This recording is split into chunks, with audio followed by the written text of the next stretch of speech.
తిరుమల శ్రీవారి దర్శనం టికెట్ సంపాదించడం ఎంత కష్టమో తిరుమలలో కాటేజ్ సంపాదించడం కూడా అంతే కష్టం. టికెట్ దొరికిన తర్వాత కాటేజ్ కోసం ప్రత్యేక ఆన్లైన్ బుకింగ్ విధానాన్ని టీటీడీ అనుసరిస్తోంది. ఇది అందరికీ తెలిసిందే. టీటీడీ సైట్లో తప్ప ఇంకెక్కడా కూడా ఈ కాటేజ్లు లభ్యం కావు. కానీ ఒక ప్రైవేట్ యాప్లో టీటీడీ కాటేజ్లు దొరుకుతున్నాయి.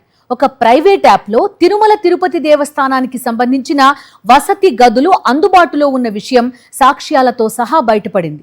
వసతి గదుల కేటాయింపులకు సంబంధించి టీటీడీ పనితీరు ఎంత దారుణంగా ఉందో బయటపెట్టారు మాజీ TTD chairman Bhumana Karunakar Reddy.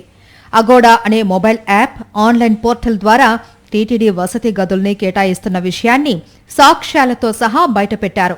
TTD నిబంధనల ప్రకారం గదుల కేటాయింపులు జరగాల్సి ఉండగా కొన్ని గదులను అసలు ధరల కంటే అనేక రెట్లు ఎక్కువ ధరలకు ప్రైవేట్ యాప్లో ఆఫర్ చేస్తూ ఉన్నారని పేర్కొన్నారు.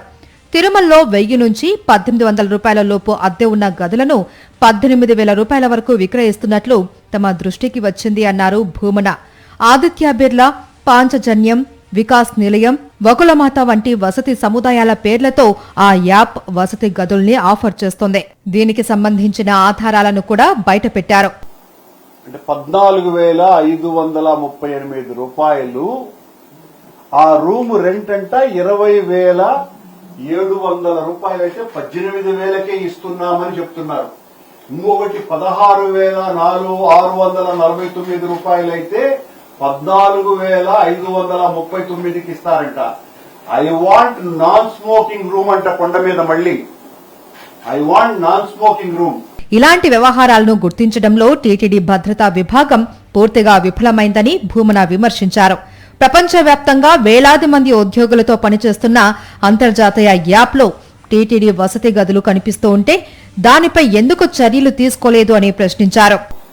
కొన్ని వేల మంది తద్వారా రూములు బుక్ చేసుకుని మోసపోతున్నారు. ఇలాంటి కల్తీ వెబ్సైట్లు, నకిలీ వెబ్సైట్లు ఎన్నో ఉంటే వాటిల్ని టీటీడీ విజిలెన్స్ ఏమాత్రము పట్టించుకోవటం లేదు. ఇంత దారుణమా, ఇంత దోపిడీ జరుగుతుంటే నిద్రపోతున్నారా మీరంతా కూడా?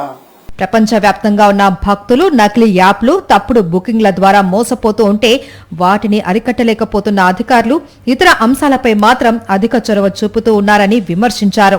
తాము అధికారంలో ఉన్నప్పుడు ఇలాంటి 48 నకిలీ వెబ్సైట్లపై ఫిర్యాదు చేసి మూసివేయించాము అని, ప్రస్తుత పాలక మండలి మాత్రం ఆ పని చేయడం లేదు అన్నారు.